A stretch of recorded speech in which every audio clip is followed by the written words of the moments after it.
Привіт! Перед тим, як ми почнемо цю подорож у часі, чи можеш написати в коментарях, звідки ти слухаєш і котра у тебе година? Мені буде цікаво дізнатися, де саме ця історія тебе знайшла. Сподіваюся, що ти зараз у безпеці. Починаємо. Саме жінки во Франції керували цілими століттями. Потай, зі шовкової постелі, крізь тюль фіранок, аромат парфумів і звуки нічного Парижа. Королі Франції мали титули, армії, золоті трони, а жінки мали лише усмішку, дотик і здатність сказати «ні» в потрібний момент. Фаворитки, куртизанки, шпигунки, дружини і коханки. Вони не вигравали битву, але вирішували, коли ті почнуться. Не писали законів, але диктували, кого посадити поруч із троном. В одній кімнаті вона могла бути простою коханкою, в іншій – архітекторкою зовнішньої політики. Вона говорила пошепком, але її слова змінювали історію. Не завжди з любові і не завжди без крові. Це не романтична казка про принцесу. Це холодна, блискуча, багаторічна боротьба за вплив, виживання, помсту, свободу і іноді за звичайну жіночу гідність у світі, де жінці дозволено лише одне – бути красивою. Але вони були небезпечні. Це історія про французьких жінок, які не стали королевами, але правили королями. Сядь зручно, вино можеш залишити відкритим. Попереду 16 століття і далі, де за кожною усмішкою – розвідка, за кожним поцілунком – політика, а за кожним ліжком – шмат влади. У палаці завжди було холодно. Не тому, що бракувало вогню. Вогнища горіли і вдень, і вночі, хоч дим просочувався навіть у найвищі кімнати. Холод ішов не від каменю, а з поглядів. Французький двір часів Карла VII – це сцена, на якій кожна усмішка коштувала більше, ніж замок у долині Луари. І на цю сцену вийшла вона – Агнес Сорель. З першого погляду звичайна фрейлиня при королеві. Таких були сотні – вічливі, гарні, непомітні. Але Агнес одразу порушила правило бути непомітною. Вона не приховувала своєї краси. І головне, не ховала свого розуму. А ще вона носила сукні з глибоким вирізом, які відкривали одне плече, іноді більше. Те, що сьогодні назвали б елегантною зухвалістю, тоді було вибухом. Церква обурювалась, а Карл VII захоплювався. Король був людиною змученою. Його батько, Карл VI, збожевів. Франція воювала сама з собою, а англійці вже дихали в потилицю. Навіть Жанна д'Арк, яка одного разу дала йому надію, давно була мертвою. І раптом Агнес. Увірвалася у його світ, як весна у лютому. Її поява на королівському прийомі була схожою на появу персонажа, якого всі чекали, але не знали, що чекали саме його. Їхній роман почався швидко. Занадто швидко для тих, хто хотів залишити все як є. Агнес не просто сподобалась королю, вона розтопила в ньому щось, що, здавалося, давно вимерло. І це був не лише потяг, вона давала йому віру. І парадокс у тому, що її зовнішність, яку багато хто вважав гріховною, приносила королю моральну підтримку. Агнес надихала його на рішення, які раніше здавалися йому неможливими, а ще підтримувала його амбіції у війні з Англією.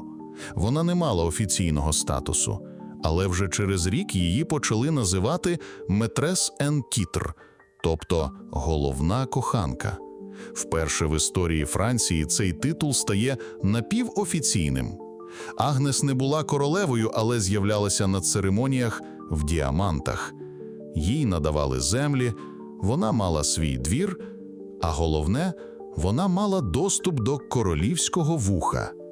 І не лише вночі. Але з цим приходить і небезпека. Двір Франції – це павутиння, і чим ближче хтось до трону, тим більше на нього полюють. Агнес швидко зрозуміла, що її краса – не щит, а мішень. Її ненавиділа королева Марія Анжуйська. Її зневажили впливові кардинали, бо Агнес радше шукала поради у астрологів, ніж у священників. Але найнебезпечнішою була тиша. Та, що оселялася в кімнатах, коли вона заходила. Бо ніхто не говорив прямо, але всі щось думали, і думки ці були гострішими за мечі. Агнес не просто носила коштовності, вона їх диктувала. Своїм стилем вона фактично запустила моду на глибокі вирізи у Франції. У церкві її називали дияволицею, але жінки копіювали її, бо з нею пов'язувалась сила. Вперше французька жінка могла вийти з тіні і не бути спаленою. Ще не повністю, ще не на рівних, але Агнес відкрила двері. А потім вона померла. Несподівано, молодою, вагітною. На 28-му році життя. Під час однієї з королівських поїздок її стан раптово погіршився. Від лихоманки вона згоріла за кілька днів. Офіційна версія – дизентерія, але плітки не затихали. Хтось казав, її отруїли, хтось, що це покарання Боже. Навіть Жан Д'Арманьяк, впливовий вельможа, одного разу сказав: «Король продав душу за ті груди». Це була метафора, а може ревність, бо душу Карл таки продав. Після смерті Агнес король наче знову потух. Деякі сучасники писали, що він більше ніколи не виглядав живим. Він залишився з королевою, але це була тінь життя. Пізніше, коли тіло Агнес ексгумували, для аналізу в її рештках знайшли підвищений рівень ртуті. Вона могла б бути використана як лікування або як отрута. Історія досі не вирішила. Але що лишилося після неї? По-перше, прецедент. Після Агнес кожна фаворитка при дворі Франції вже не була просто коханкою. Вона могла бути радницею, покровителькою мистецтва, культурною і політичною фігурою. Агнес стала символом не тільки тілесної краси, а й здатності впливати. І хоча її життя було коротким, воно залишило довгий тіньовий шлейф у французькій історії. По-друге, зміна жіночої ролі. Агнес не просилась до влади. Вона не боролась за рівні права, але вона довела, що жіноча присутність біля трону – це вже не просто прикраса, це фактор. І по-третє, легенда.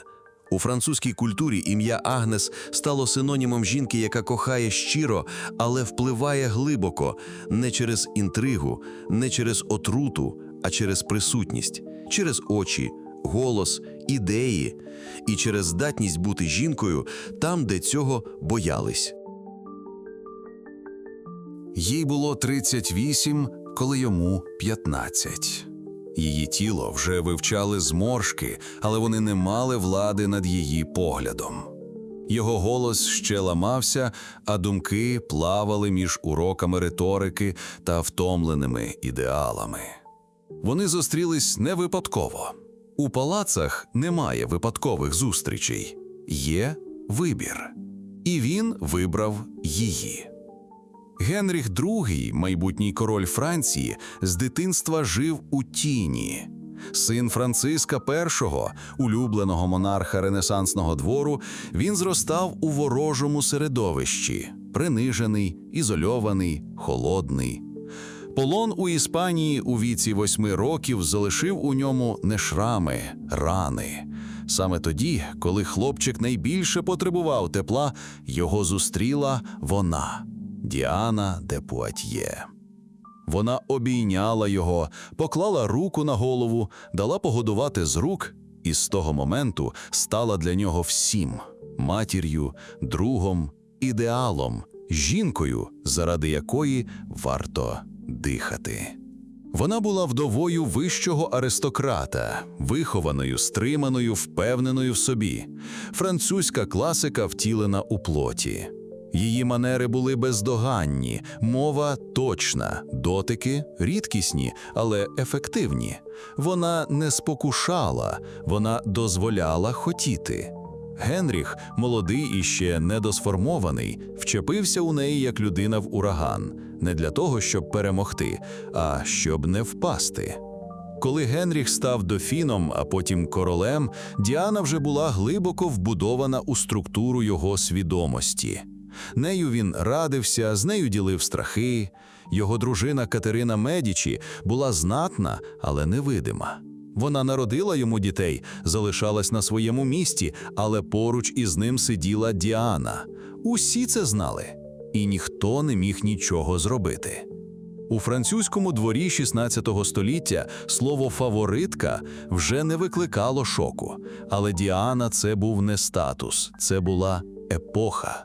Вона контролювала листування, обирала міністрів, вирішувала, хто отримає землю, а хто – смерть. Вона не мала корони, але носила дорогоцінності королівського рівня. На монетах її символіка, у королівському гербі її ініціали сплетені з його. Це не був роман, це була співзалежність, витончена як золотий ланцюг на шиї.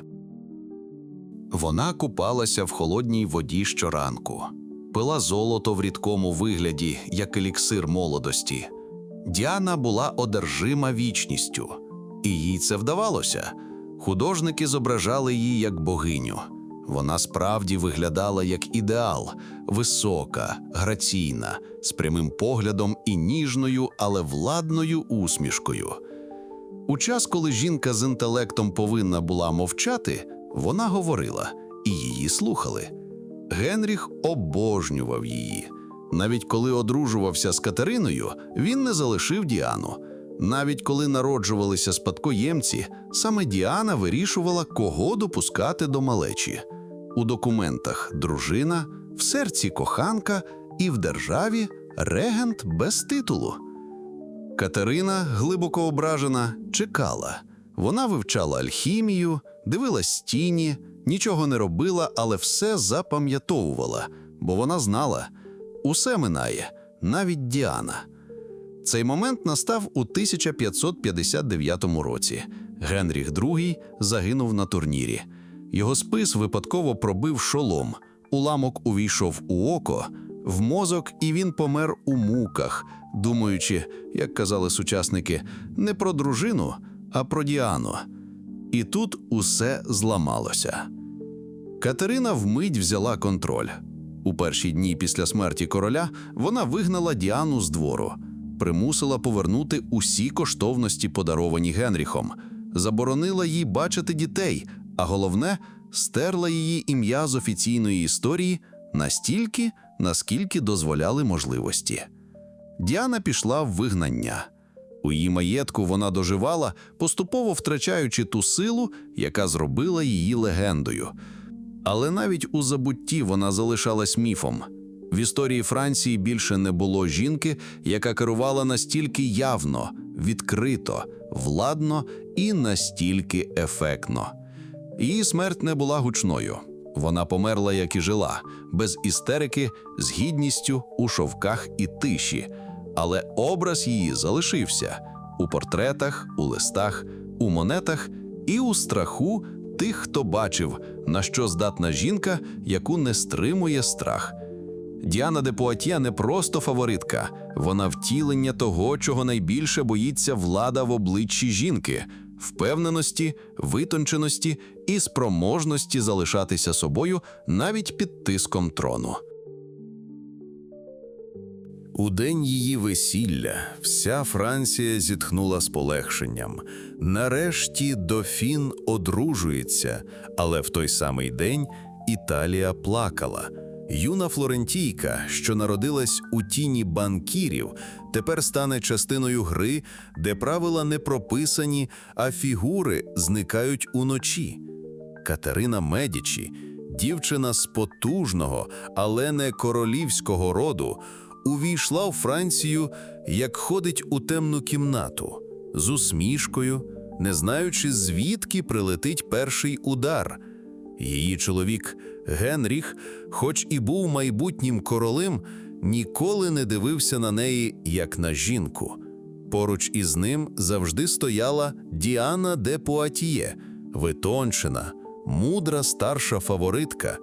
Катерина ж була мовчазною, несміливою, майже невидимою. Вона роками не могла завагітніти, а бездітна королева – це привід для вигнання. Але вона не поїхала. Вона спостерігала. Це була її суперсила – не діяти одразу. Вона читала обличчя, мовчала на образи, запам'ятовувала імена. У той час, коли французький двір плив у розкоші, Катерина сиділа в бібліотеках, вивчала астрологію, алхімію, трави і психологію. Вона була не просто освіченою, вона була обізнаною в тому, що інші вважали маргінальним – внутрішній світ, страх, тіньову мотивацію. Коли, зрештою, вона народила спадкоємця, її статус зміцнився. Але навіть тоді Діана залишалась поруч із Генріхом. Катерина терпіла. Вона грала вдовго. Це не було приниженням, це була тактика. І ось момент настав – смерть Генріха на турнірі.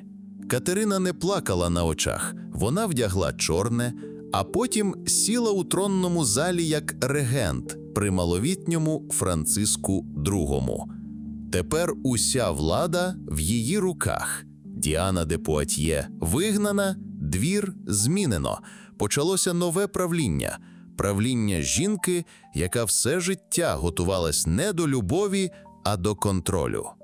Катерина Медічі стала найвпливовішою особою у Франції, і замість романтичних пригод вона принесла еру маніпуляцій. Вона не підписувала смертні вироки, вона шепотіла імена, вона не вела армії, вона розставляла фігури. В епоху релігійних воїн Катерина була тим балансом, що одночасно торгував з католиками і кальвіністами. Її називали «італійською лисицею». Вона усміхалась і погоджувалась. Кажуть, при її дворі було створено ескадрони смерті, жінки-агентки, що вдавали звабливих куртизанок і збирали інформацію для королеви. Хто міг підозрювати милу дівчину, яка приносила вино у спальні вельможі? А Катерина знала – влада – це не скіпетр, це знання. У її покоях часто збирались астрологи, найвідоміший із них – Нострадамус. Вони говорили про зірки, але Катерина більше цікавилась отрутою. У підвалах Лувру, де зберігались секрети алхімії, кажуть, створювались речовини, що могли вбивати повільно, безслідно або з ефектом прокляття. Вона ніколи не тримала отрути в руках, але всі знали, що вона знає, як це працює. Найстрашніше сталося. Варфоломіївська ніч. За лічені години в Парижі було вирізано тисячі гугенотів, протестантів, які прибули на весілля Генріха Наварського. Кров на вулицях, крики, жах. Катерина не стояла з мечем, але її обличчя, мовчазне й незворушне, згадується у всіх свідченнях. Її мотиви досі предмет дискусій – бажання миру, превентивний удар чи просто політична розправа. Після цієї ночі Катерина стала символом темної сторони монархії. Вона не була жорстокою заради жорстокості. Вона була реалісткою. Жінка в чоловічому світі, мати 10 дітей, правителька без любові, королева без короля. Вона дожила до 1589 року, переживши майже всіх своїх дітей. Франція змінилась. Її ім'я проклинали, захищали, вивчали, але головне – боялись. Катерина Медічі – це не історія про кохання. Це історія про те, як жінка, позбавлена інтимного впливу, змогла утримати владу там, де падали навіть чоловіки. Вона не закохувала, вона тримала в напрузі. І хоча її не називали фавориткою, вона вплинула на Францію більше, ніж будь-яка коханка, бо не завжди влада приходить з ліжка, іноді вона приходить з тіні. У той час, коли Франція була зруйнована нескінченними релігійними війнами, а королі здавались більше воїнами, ніж людьми, на сцену вийшла вона – Габріель d'Естре. Її називали найніжнішою з усіх фавориток. І це не просто красиві слова. Вона справді мала ту рідкісну здатність пом'якшувати навіть серця, загартовані кров'ю. Генріх IV, на той момент король, був чоловіком пристрастей. Його називали «великим беарнцем», полководцем, мисливцем, людиною, що не боялась ні меча, ні політики, ні скандалів. Але кохання, воно було для нього більше як гра, ніж як почуття. Його любовні історії, кількість романів і побачень могли б наповнити окрему хроніку, і більшість із них закінчувались так само швидко, як починались. До того моменту, коли він зустрів Габріель. Вона була зовсім юною, походила з родини дрібної знаті, не мала ані великих статків, ані гучного титулу, але мала те, чого не мали інші – спокій, врівноваженість і особливий шарм, що не потребував слів. Вона не сміялась надто голосно, не кокетувала, не робила театру. Вона просто була. І цього було достатньо, щоб Генріх звернув на неї увагу. Кажуть, їхня перша зустріч була схожа на сцену з картини. Весняний сад, теплий вітер і випадковий погляд, який триває на долю секунди довше, ніж належить. Генріх, звиклий до швидких перемог, цього разу розгубився, бо Габріель не прагнула стати його здобиччю. Вона була ніби з іншого світу. Спокійна, трохи відсторонена, але від того ще більш бажана. Їхні стосунки розвивались поступово, без галасу. Генріх був зачарований не лише її красою, а й її умінням слухати. У час, коли всі намагались щось отримати від короля – землю, посади, прихильність – Габріель нічого не вимагала. Її найбільшим подарунком була її тиша. І саме це стало її найбільшою зброєю. З часом Габріель почала відігравати роль не лише коханки, а й радниці. Вона не втручалась у політику напряму, але її поради, її погляд збоку впливали на рішення Генріха. Саме з її легкої руки він почав задумуватись про мир, про припинення релігійних війн, що розривали Францію. Є легенда, що саме Габріель переконала його прийняти знамените рішення перейти у католицизм, вимовивши фразу «Париж вартий меси». Можливо, це вигадка, але вона чудово описує її вплив. Двір сприймав Габріель неоднозначно. Хтось бачив у ній янгола, хтось – небезпечну інтриганку. Катерина Медічі колись казала «Жінка, яка мовчить, завжди небезпечна», і це стосувалось Габріель. Вона була м'якою зовні, але всередині мала сталь. Вона знала свою ціну, і Генріх це відчував. З часом вона завагітніла від короля. Для Франції того часу це була не новина, але в випадку Габріель це сприйняли інакше. Генріх публічно визнав її дитину. Більше того, він почав говорити про шлюб. Це був скандал, адже король уже мав дружину Маргариту Валуа, відому як королева Марго. Їхній шлюб був радше політичним союзом, ніж справжніми стосунками, і Генріх давно не приховував, що хоче його розірвати, але офіційно оголосити про новий шлюб з фавориткою – це була майже революція. Двір закипів, католики протестували, аристократія шепотіла, а протестанти побачили в цьому ознаку слабкості. Габріель залишалась спокійною. Вона не прагнула трону, вона прагнула бути з Генріхом. І, можливо, саме це робило її настільки небезпечною. Вона була не амбітною, а щирою. А щирість у політиці – це завжди щось підозріле. Трагічний фінал настав несподівано. Габріель була вагітною, коли одного дня під час свята вона різко зомліла. Її стан стрімко погіршувався. Лікарі не могли пояснити, що сталося. Є версія, що її отруїли. Є інша, що це були ускладнення вагітності. Вона померла, залишивши Генріха в повній розгубленості. Король був убитий горем. Кажуть, він ходив коридорами Лувру, мовчки торкаючись стін, на яких ще залишався запах її парфумів. Він зберігав її листи і коштовності, і навіть через роки згадував її як найчистішу любов свого життя. У Версалі, де дзеркала повторювали не обличчя, а амбіції, де кожен крок лунав, мов жест театральної сцени, правив Людовик, король, який обожнював порядок, етикет, красу і жінок. Сонце Франції сходило не лише в політиці чи війнах, а й у спальнях палацу. І ці покої були не менш стратегічними, ніж Кабінет міністрів, бо саме там вирішувалось, хто злетить угору, а хто зникне без сліду. Людовик XIV не просто мав фавориток, він перетворив це явище на інституцію.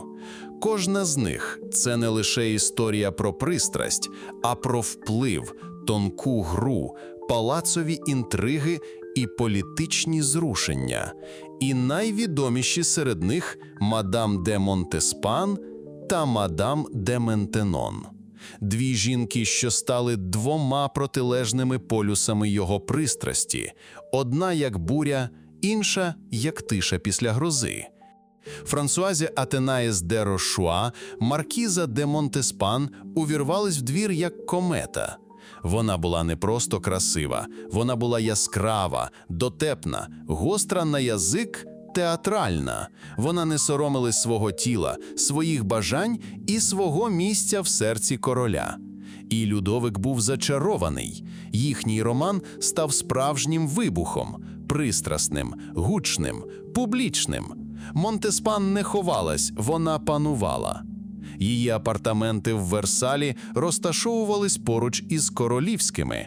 Вона організовувала прийоми, керувала модою, мала власну армію придворних жінок.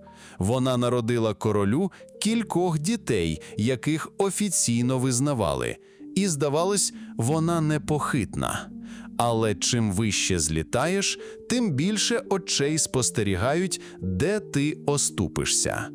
У Версалі почали ширитись чутки про те, що мадам де Монтеспан звертається до чаклунів, щоб утримати любов короля, що в її покоях відбуваються темні ритуали, що вона приносить жертви, не завжди символічні.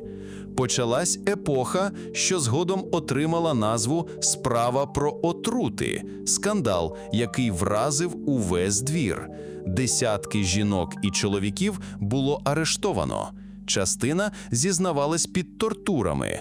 В центрі всього ім'я фаворитки. Сам Людовик ніколи відкрито не засудив її, але відстань між ними почала зростати. Його погляд став холоднішим, а її посмішка напруженішою. І тоді, мов тінь, у палаці з'явилась інша жінка. Франсуаза Добін'є, вдова поета, вихователька дітей Монтеспан. Вона була всім тим, чим не була її суперниця – скромною, мовчазною, побожною. Її голос був м'яким, очі спокійними, а думки глибокими. Людовик почав відвідувати її все частіше. Спочатку як співрозмовницю, потім як довірену особу, а потім як щось більше. На відміну від Монтеспан, Мадам де Ментенон не шукала публічності. Вона уникала натовпів, не приймала дарів, не носила відкритих суконь. Але саме вона, зрештою, стала тією, кого Людовик, імовірно, таємно взяв за дружину. Їхній союз не був узаконений офіційно, бо вона не мала королівської крові. Але в приватних бесідах його так і називали «шлюб совісті». Вона не народжувала дітей, не керувала балами, але мала те, чого не мала ніхто – вплив на душу короля. Саме в період її появи Людовик почав звертатись до релігії серйозніше, більше часу проводив у каплиці, його стиль правління став менш емоційним, більш стриманим. Навіть у манері одягатись, у поведінці з'явилась стриманість, властива не королю, а монаху. Але за цим новим фасадом палала внутрішня боротьба, бо двір не приймав мадам де Ментенон.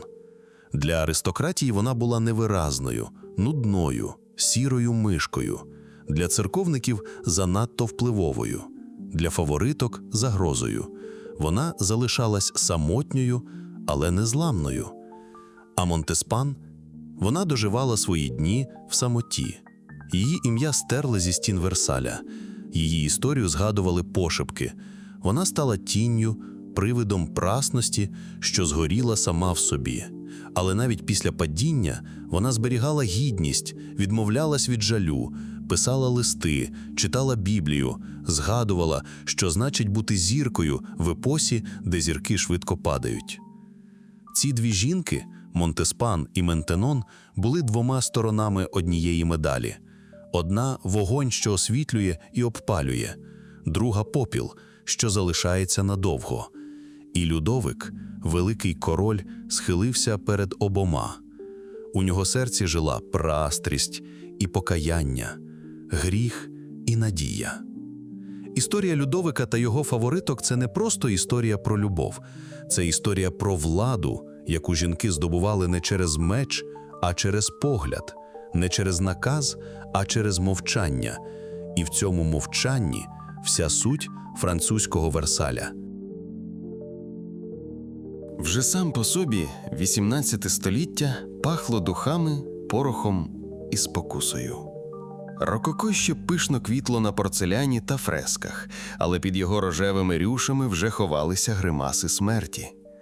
Париж був красивим і тривожним, мов усмішка перед розстрілом.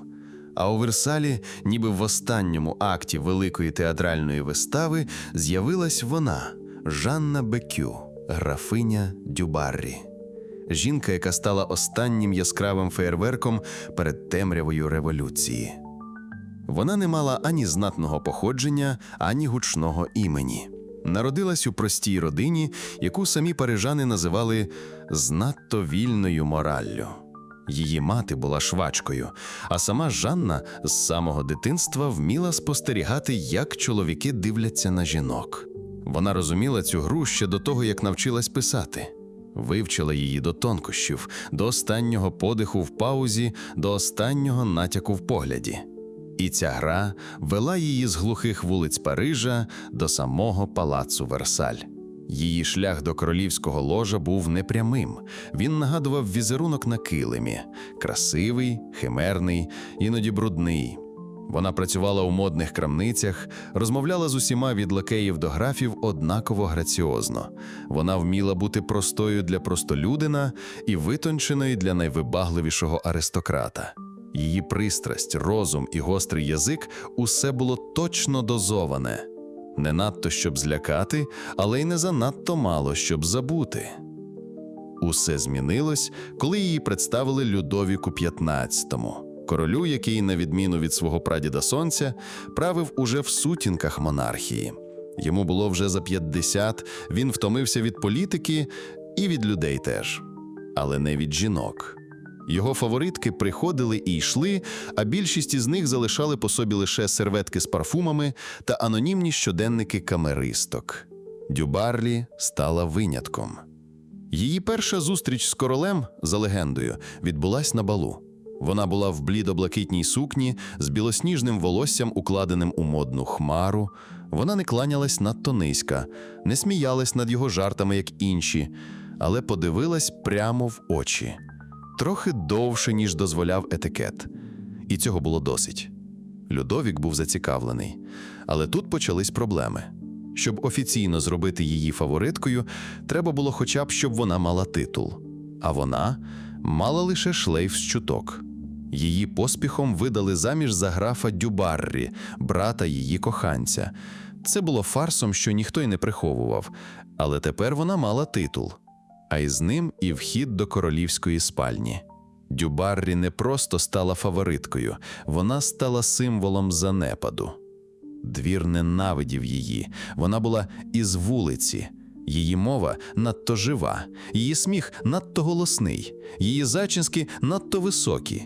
Вона була всім тим, чого боялись придворні – щира, вільна, сексуальна, небезпечна. Її звинувачували в усьому – від змови до чаклунства. І головне – у марнотратстві. Але Людовик був щасливий. Він радів її легкості, її здатності сміятися з нього. Не образливо, а грайливо. Вона була для нього ковтком свободи. І він щедро платив за це. Їй дарували діаманти, маєтки, титули. Поки народ голодував, її вбрання шили по 100 штук на сезон.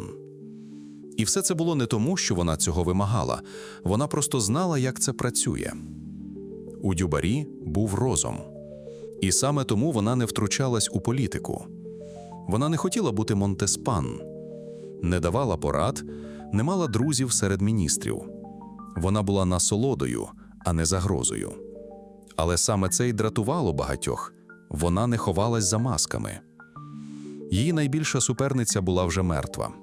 Мадам де Помпадур, колишня фаворитка, залишила Версаль, наповнений мистецтвом, проєктами, впливом. Дюбарі залишала сміх. І це здавалося небезпечнішим, бо сміх розмиває межі між троном і вулицею. А вулиця вже була поруч. Гриміли передвісники революції. Голод, злість, памфлети. Дюбарі стала героїною сатиричних віршів, карикатур і навіть сцен у лялькових театрах. Її обличчя знали не лише в Версалі, його впізнавали в шинках.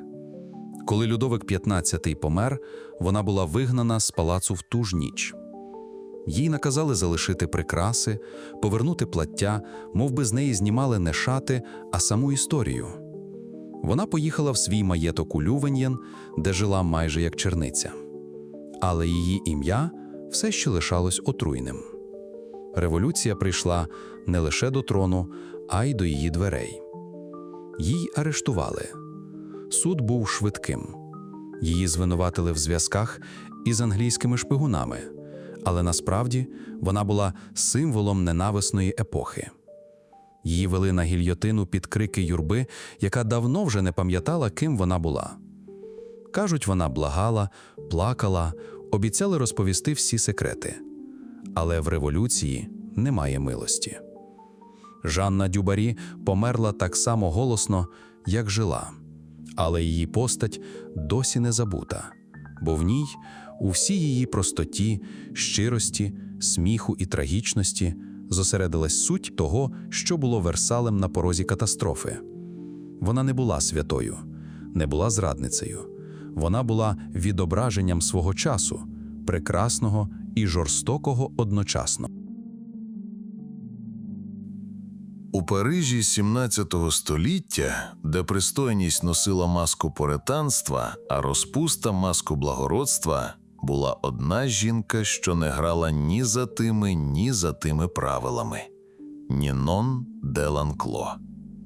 Її ім'я вимовляли пошепки, захоплено, зі страхом і захватом водночас. Куртизанка, філософиня, атеїстка, красуня, мислителька, скандалістка, ікона. Про неї говорили все, що вона зваблює чоловіків ледь не з 13 років, що з неї сміявся сам кардинал Рішельє, бо не міг змусити її схилити коліно, що вона спокушала не тільки тіла, а й розуми, У її салоні збирались Вольтер, Расін, Ларошфуко. Вона жартувала, фехтувала, цитувала Платона, носила штани і любила вино.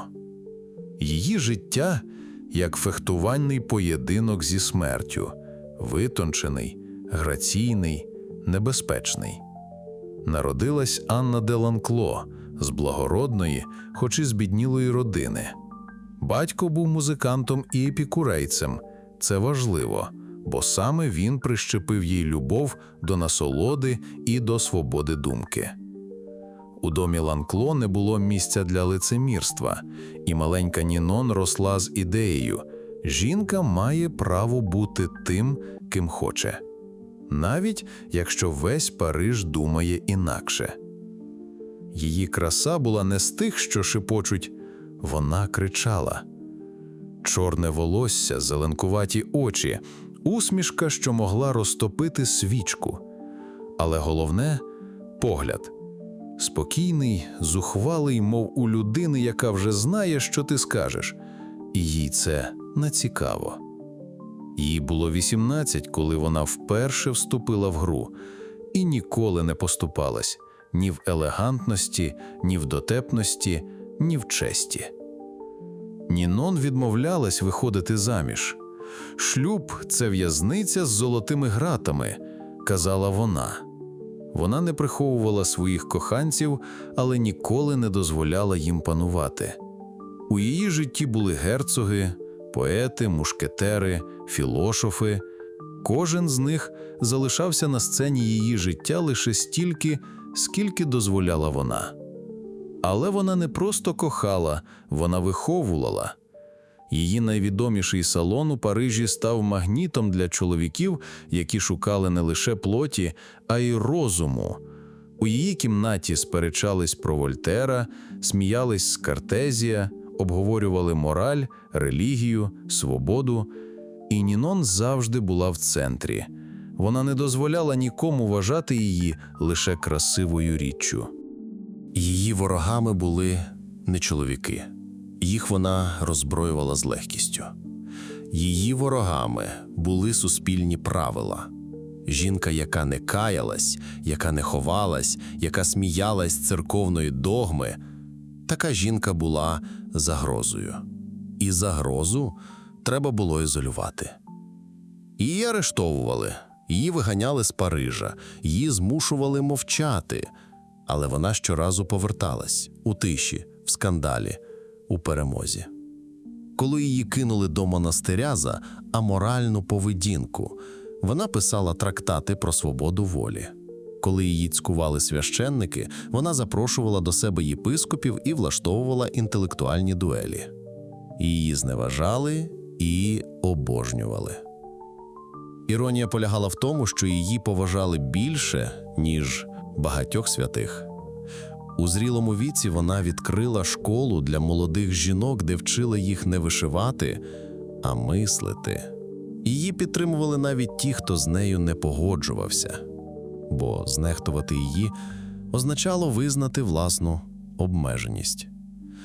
Коли їй було далеко за 60, її все ще кохали.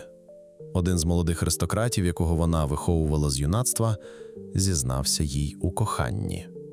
Вона жартома відповіла: «Я дам тобі лише одне – мої зморшки, щоб ти навчився цінувати глибину, а не гладкість». Він плакав. Нінон де Ланкло прожила понад 80 років. Для тієї епохи майже безсмертя. Вона встигла пережити всіх своїх коханців, більшість ворогів і навіть деяких філософів. Вона не залишила потомства, але залишила сліди в листах, у пам'яті, у тінях жіночої свободи. Її поховали без пишноти, але вже за кілька десятиліть її ім'я стало легендою. Для одних як символ гріха, для інших як приклад самовираження. У добу, де жінки мали бути або жертвами, або трофеями, вона стала авторкою власного сценарію. В біографіях Нінон шукають скандал. Але знайти там можна щось важливіше як жінка, не маючи титулу, статків чи дозволу суспільства, може залишити слід глибший, ніж тисячі придворних дам. Її сила не в красі, а в праві бути собою. Нінон де Ланкло не змінила Францію законом. Вона змінила її поглядом. І цей погляд досі не дає спокою моралістам. Історія Жозефіни – це історія Франції в мініатюрі. Вона починалась у тропіках, проходила через революційний терор, продовжувалась на троні імператриці і завершувалась у холодному саду самотності, звідки було видно всі вершини, на яких вона колись стояла. Її шлях, як і шлях країни, був сповнений краси, крові, пристрасті й втрачених ілюзій. Вона народилась на острові Мартиніка, де спека ніколи не спить, а цукрова тростина росте поруч із отруйними рослинами. Дівчинка з колоній. Її справжнє ім'я Марі Жозефа Роз Таше де ля Пажері. Але світ запам'ятає її як Жозефіну. В дитинстві вона вчилась дивитися на чоловіків знизу вгору, як годиться жінці її становища. Але в душі вже тоді формувалась її справжня зброя – м'яка, невидима влада, та, що не ламає, а згинає. Її перший шлюб із офіцером Олександр де Богарне. Він був аристократом, холодним і неприступним. Вона мовчазна, ввічлива, м'яка. Він зраджував її. Вона терпило усміхалась. Але терпіти довелось недовго. Революція, як справжня гільйотина, обрізала все зайве. Олександра стратили, а Жозефіна потрапила до в'язниці. Її волосся зістригли, як усім засудженим, її ім'я викреслили з паризьких списків, і саме в той момент, коли здавалося, що смерть вже на відстані подиху, почалось найцікавіше. Вона вижила, не завдяки зв'язкам, їх уже не було. Не завдяки багатству, його теж не було.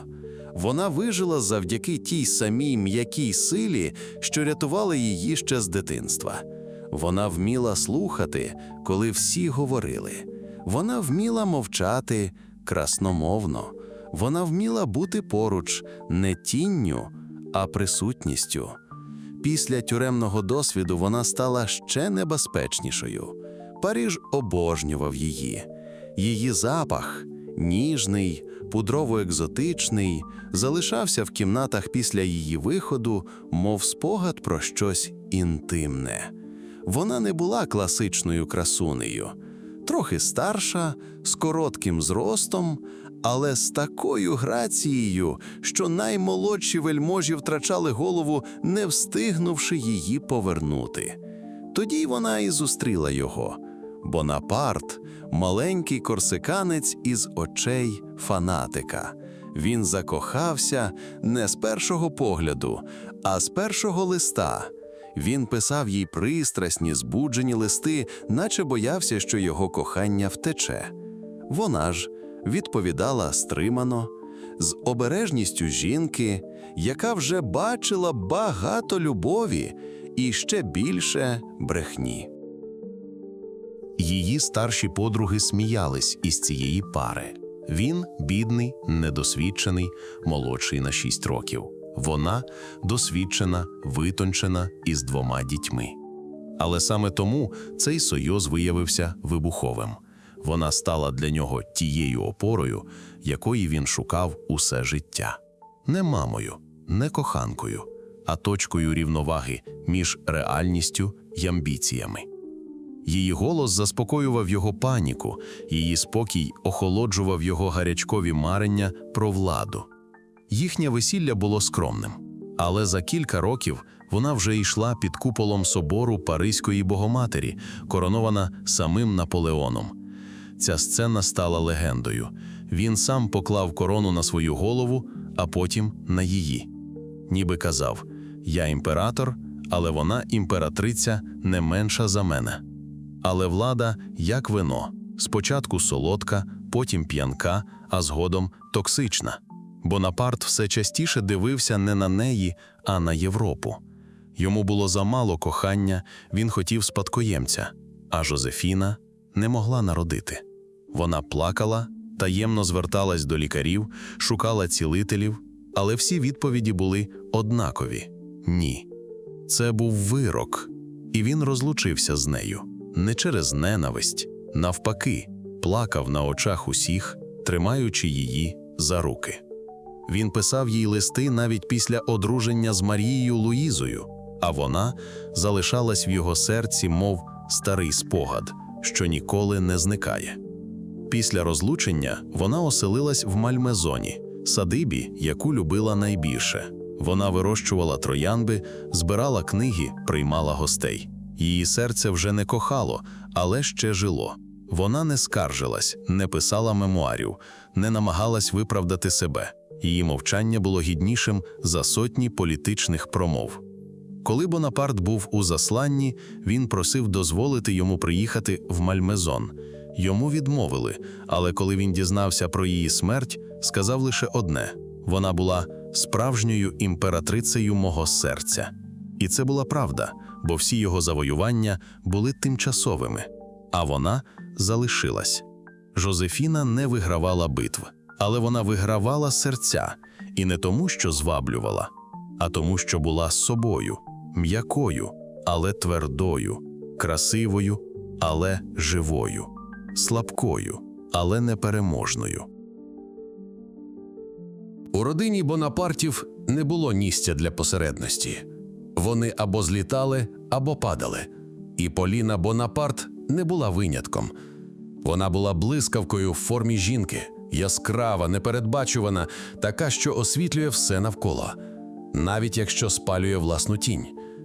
На відміну від інших жінок у родині Наполеона, Поліна не ховалась за чужі амбіції.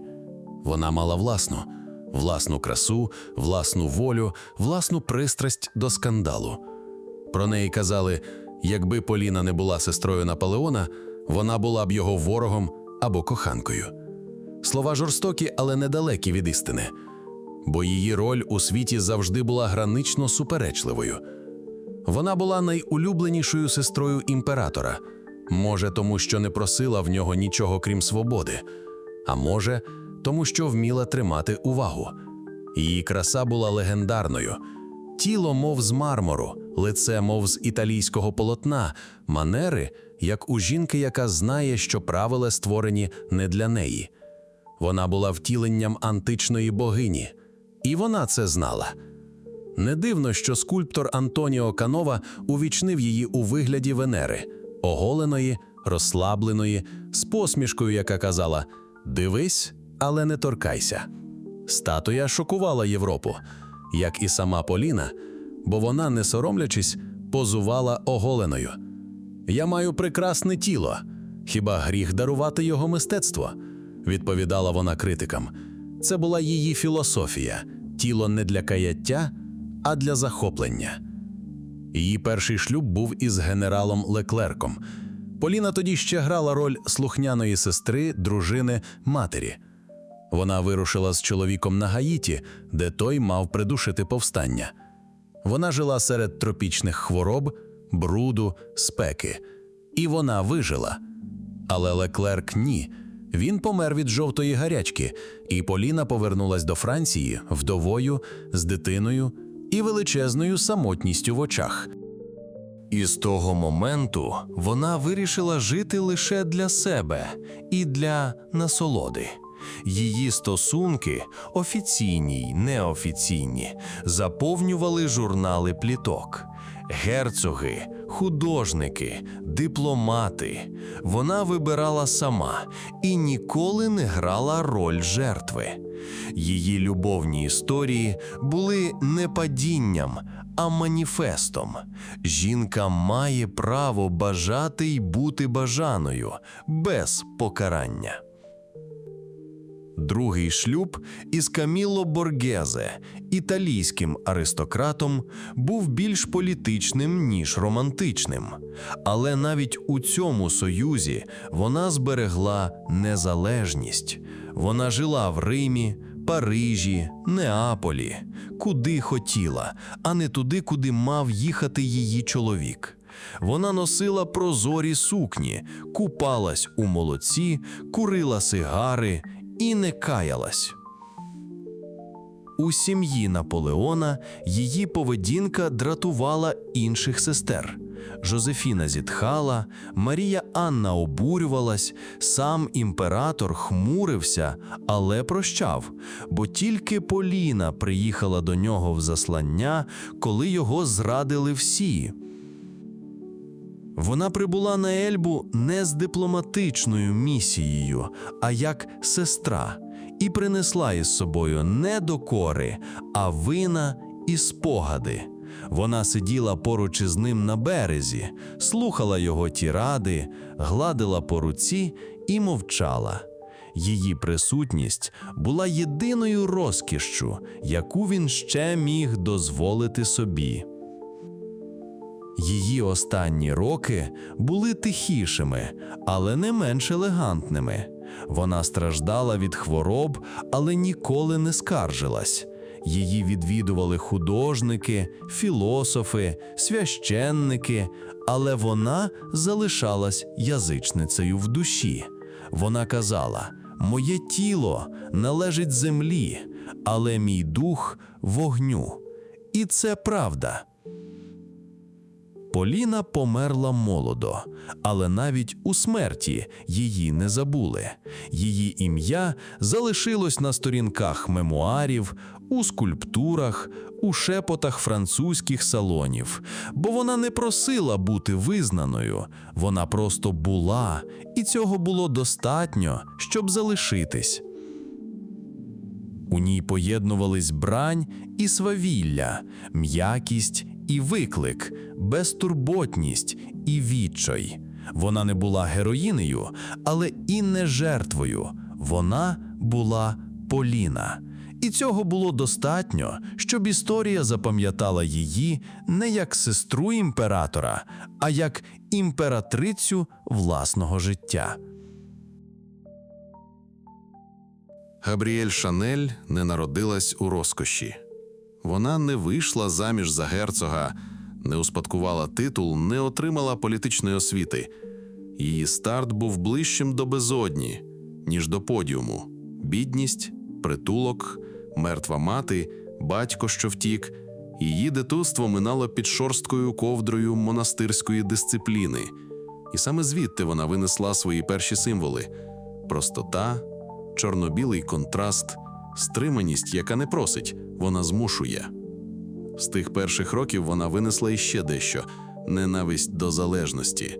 Вона ніколи не хотіла бути жінкою, яка чекає милості. Вона хотіла бути тією, хто сам вирішує, хто сидить поруч за столом і, що важливіше, хто сидить нижче. На початку ХХ століття Франція – це кабаре, корсети, мережево, пані в страусиних пір'їнах, що зомлівають від власного запаху. А тоді з'являється вона – у простому костюмі, без прикрас і з короткою зачіскою. Це було не бунтівно, це було образливо, бо її поява вбивала цілий стиль. Вона не знущалась, вона просто була, і цього вистачало, щоб старий світ рушив тріщинами. Перш ніж стати легендою, вона була співачкою в провінційному кабаре. Саме там вона отримала прізвисько «Коко» за одну з пісень, які виконувала. В залі сиділи офіцери, аристократи, багатії, і саме там вона навчилась не лише співати, а зваблювати поглядом. Без посмішки, без обіцянки. Лише поглядом. Її першим коханням був Етьєн Бальсан, спадкоємець текстильного бізнесу. Через нього вона потрапила в світ кінних перегонів, моди, буржуазних салонів. Вона вдивлялась не як закохана дівчина, а як мисливиця. Їй було цікаво, як працює цей світ, які шви в ньому тримаються, а які розповзаються. Згодом вона покидає Бальсана і переходить до Артура Капеля, блискучого англійця з глибокими очима. Саме бой як вона його називала, вірить у неї як у творця. Він дає їй гроші на першу майстерню. Вона починає з капелюшків, строгих, лаконічних. Її клієнтки – ті, хто втомився з театральної пишності. Вона не малює їх красивішими, вона робить їх впевненішими. Її стиль – революція без крові. Широкі брюки, м'які тканини, чоловічий крій – усе те, що колись вважалось неприйнятним для жінки, вона робить еталоном. Не для епатажу, для зручності. Вона не роздягала жінок, вона знімала з них пута. Її головна зброя – парфуми. Коли вона створює Шанель номер 5, світ ще не знає, що аромат може бути формою влади. Це був перший парфум, у якому не було жодної квіткової назви.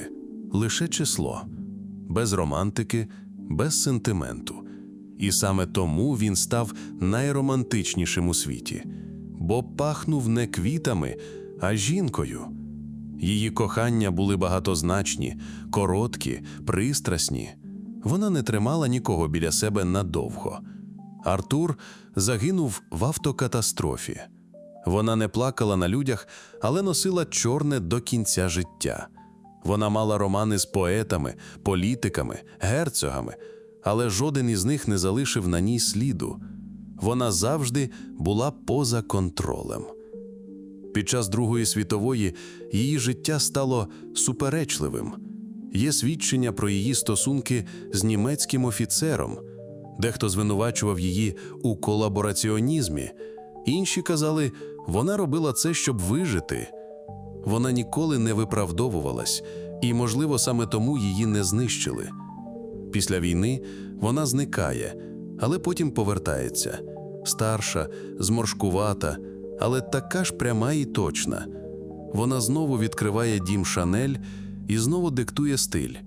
Її костюм, жакет із золотими гудзиками, спідниця до колін стає уніформою сучасної жінки. Не коханки, не матері, не дівчини, а жінки. Вона помирає у своїх апартаментах у готелі Ріц на ліжку з вишитими ініціалами. Її легенда жива досі, бо Коко не була лише модельєром, вона була ідеєю. Вона показала, що краса – це не декор, а рішучість, що стиль – це не тренд, а особистість, що жінка може бути іконою, не оголюючи нічого, крім правди. Почнімо з Парижа, який вдихає аромат нових ідей. Це не час гільйотин і революцій. Ще ні. Це той період, коли жінка з книжкою в руці була не менш загрозливою, ніж жінка в спальні короля. І якщо в Версалі панувала тілесна пристрасть, то в салонах Марашаля, Рамбую та Скюдері кипіла інша – пристрасть до думки, до слова, до впливу. Мадмуазель де Скюдері була легендою ще за життя.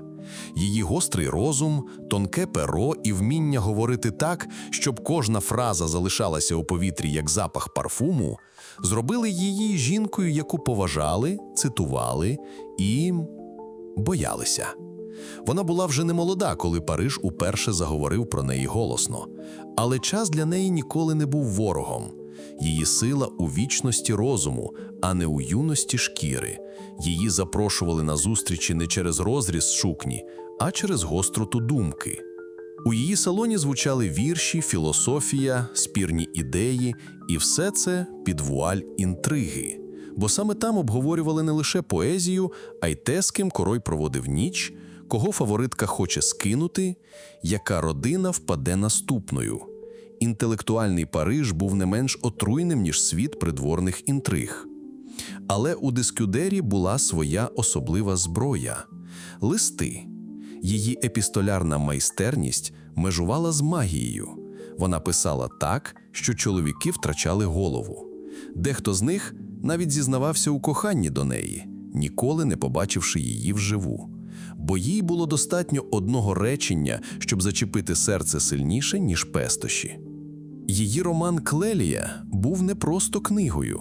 Це була модель етичного всесвіту, де честь і пристрасть ходили в одній парі, як шпаги і троянди. В цьому романі кожен впізнавав себе, бо під масками героїв ховались реальні особи з вищого світу. І кожен боявся. А чи не я наступний? Її улюбленою грою було створювати образ кохання не тілесного, а ідеального. Але саме це кохання, витончене і недосяжне, доводило чоловіків до божевілля.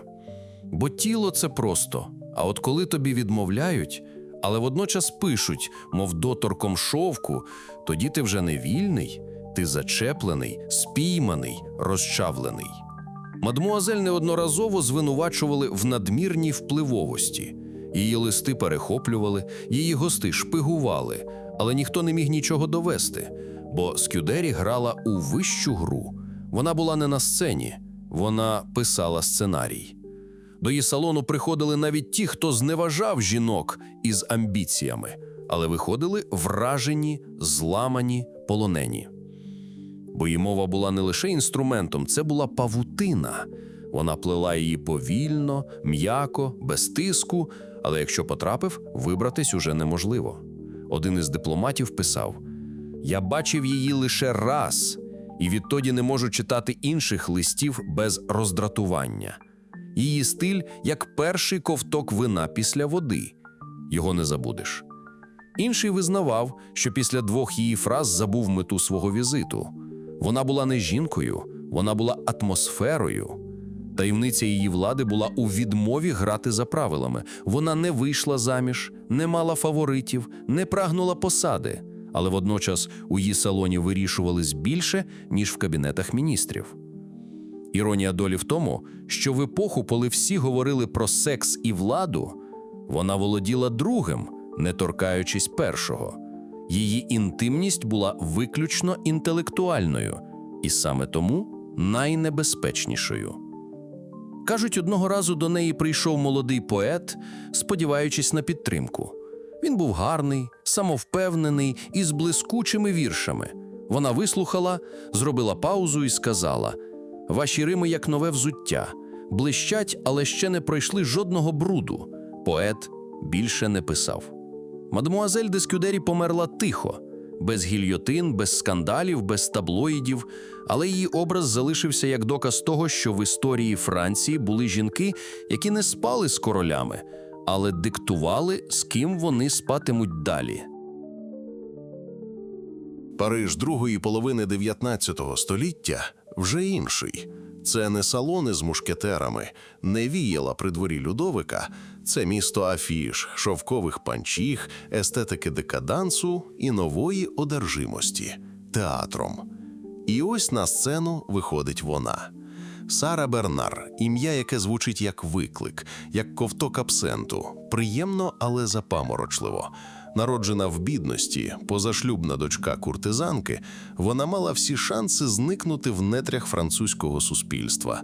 Але замість цього вона увірвалася у його серце і вжилася в нього як найкраща з ролей. Її перші кроки на сцені були непевними.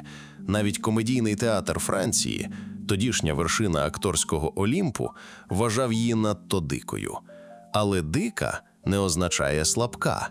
Її голос був хрипкуватий, низький, неприйнятний для класичної героїні.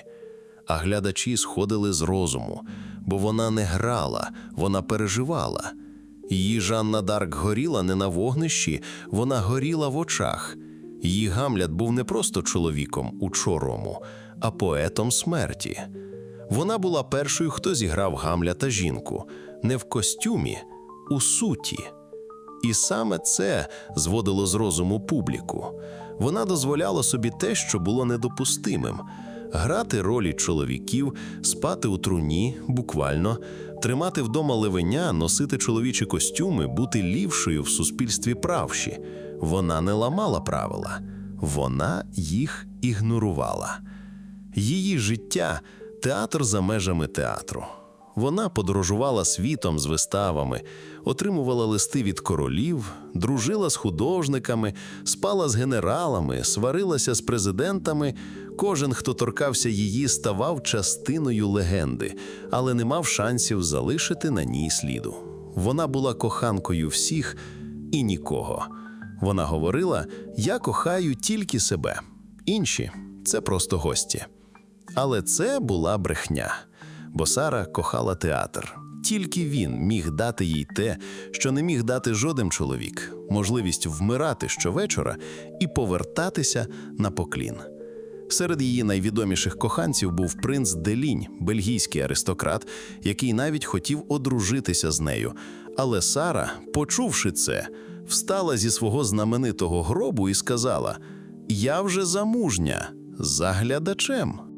Її взаємини з тілом були окремою драмою. Вона втратила ногу внаслідок хвороби, але продовжувала виступати, стоячи на сцені з протезом, який вона сама замовила в ювеліра. І навіть це стало частиною її міфу. Вона була актрисою, яка втратила ногу, але не впала. Про її ексцентричність ходили легенди. Вона брала участь у дуелі через поетичну суперечку, курила сигара на даху театру, дозволяла фотографам знімати себе з мертвими квітами в руках. Один з журналістів якось запитав: «Пані, чому ви така ексцентрична?» Вона відповіла: «Бо це єдине, що лишилось мені після дитинства без імені». У Парижі її обожнювали, але й боялись. Вона могла зірвати виставу, якщо глядач заснув. Вона могла зневажити режисера, якщо той сумнівався в її рішенні. Вона була стихією, а не працівницею сцени. І кожен, хто мав з нею справу, знав, тут не буде компромісу. Але в найглибшій своїй суті Сара була самотньою. Вона знала, що сцена – її рідний дім, але після аплодисментів завжди приходила тиша. І в цій тиші вона знову ховалась у свою труну не для шоу, а щоб відчути спокій. Її сексуальність була багатогранною. Вона не відкидала чуток про романи з жінками, бо вважала, що будь-яке почуття – це роль, яку треба прожити чесно. Вона казала: «Я ніколи не питала, кого я кохаю, я питала, навіщо?». Останні роки вона жила в колі художників і поетів, ще виступала, писала мемуари, а коли померла, Париж зупинився. Театри закрились, люди вийшли на вулиці з афішами її вистав. Не плакали, аплодували, бо вона завжди казала: «Я хочу, щоб моя смерть була фінальним актом». Її поховали без сукні, у сценічному костюмі, без хрестика, з театральним кулісом у руках. Бо Сара Бернар не була актрисою, вона була театром. Колет з'явилась тоді, коли драма вже втомилася від корсетів, а декаданс – від павичевих пір'їн. Париж на зламі століть був схожий на жінку, яка зранку змиває косметику після бурхливої ночі. Ще трошки блиску залишилось, але під ним уже видно зморшки. І в цю мить на сцену виходить вона – Колет. Без прізвищ, без титулів, просто ім'я. Як у зірки, як у прокляття, як у кохання.